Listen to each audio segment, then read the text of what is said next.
உங்க அப்பா இங்கதான் இருப்பாருன்னு சொன்னாங்க, அதான் தேடிக்கிட்டு இருக்கேன். எங்க உங்க அப்பாவையா காணோம்? ஒரே ஒரு வார்த்தையினால சட்டமன்றத்தில் இருக்கிற அத்தனை எதிர்க்கட்சி உறுப்பினர்களையும் நடுநடுங்கி வெளிநடப்பு செய்ய வைக்க முடியுமா? ஆச்சரியமா இருக்குதுல்ல. அந்த ஒரு வார்த்தை பார்ட்டி ஃபண்ட், அதாவது கட்சி நிதி. இந்த ஒரு வார்த்தையை முதலமைச்சர் விஜய் அவர்கள் இன்னைக்கு சட்டசபையில சொன்ன உடனேயே அத்தனை அமளிகளை வந்து கிளப்பினாங்க எதிர்க்கட்சியில் இருக்கிற அத்தனை சட்டமன்ற உறுப்பினர்களும்.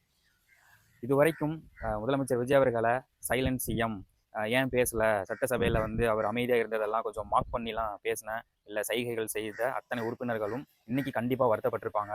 ஏன்டா நம்ம வந்து இந்த விஜய் அவர்களை பேச சொன்னோம் அப்படின்றது. ஏன் அப்படின்னா இன்னைக்கு முதலமைச்சர் விஜய் அவர்களுடைய பதில் உரையில் எதிர்க்கட்சியினர் வச்ச அத்தனை கேள்விகளுக்கும் அத்தனை விமர்சனங்களுக்கும் மிகப்பெரிய ஒரு பதிலடியாக இருந்துச்சு, மிகப்பெரிய ஒரு சரவெடியாக இருந்துச்சு அப்படின்னு தான் சொல்லலாம். அந்த சரவெடியோட சத்தத்தை தாங்க முடியாமல் தான் அத்தனை சட்டமன்ற உறுப்பினர்களும் வெளியில் போயிட்டாங்க.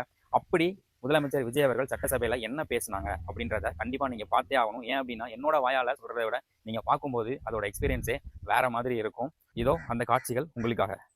பார்ட்டி ஃபண்ட், பார்ட்டி ஃபண்ட், கட்சி நிதி அப்படின்ற பேர்ல அடிச்ச கொள்ளையெல்லாம் ஒண்ணு ஒண்ணா இப்போ கவர்மெண்டோட கஜானாவுக்குள்ள கொண்டு சேர்த்துக்கிட்டே இருக்கிறோம்.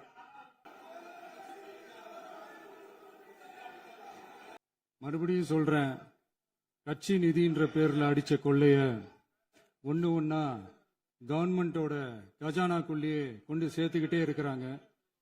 இப்பவும் சொல்றேன், மக்கள் பணத்துல இருந்து ஒரு பைசா கூட தொடமாட்டோம், தொடவும் விடமாட்டோம், தொட்டா விடமாட்டோம், இதுக்கு முன்னாடி தொட்டவங்களையும் விடமாட்டோம். ஒவ்வொரு ஊழலா வெளியில வரும் போலயே, ஒவ்வொரு வேஷமா கலைஞ்சிரும் போலயே இங்க இருக்கிற நிறைய பேரு நடுங்கி போய் இதுல நம்ம மேல அவதூறு வேற. இப்ப புதுசா ஒரு வெப்பன் ஒண்ணு கொண்டு வந்திருக்காங்க. அது என்ன தெரியுமா? அவங்க தயவால தான் நம்ம ஆட்சி நடக்குதான். மக்கள் தயவால இந்த ஆட்சி நடந்துகிட்டு இருக்கு. மனசாட்சி உள்ள சக்திகளோட ஆதரவால இந்த ஆட்சி நடந்துகிட்டு இருக்கு. நாங்க தான் அனுப்பி வச்சோம், நாங்க தான் அனுப்பி வச்சோம் அப்படின்றாங்களே.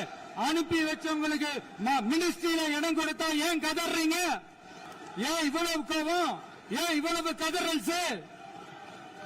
இதுல இன்னொரு முக்கியமான விஷயம், மார்க்சிஸ்ட் கம்யூனிஸ்ட் கட்சி நமக்கு ஆதரவு கொடுத்தது சுயேட்சையா எடுத்த முடிவுன்னு சொல்றாங்க.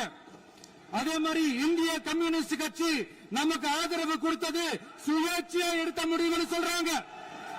இதுல எங்க இருந்து நாங்க தான் அனுப்பி வச்சோம், நாங்க தான் அனுப்பி வச்சோம்னா புரியல.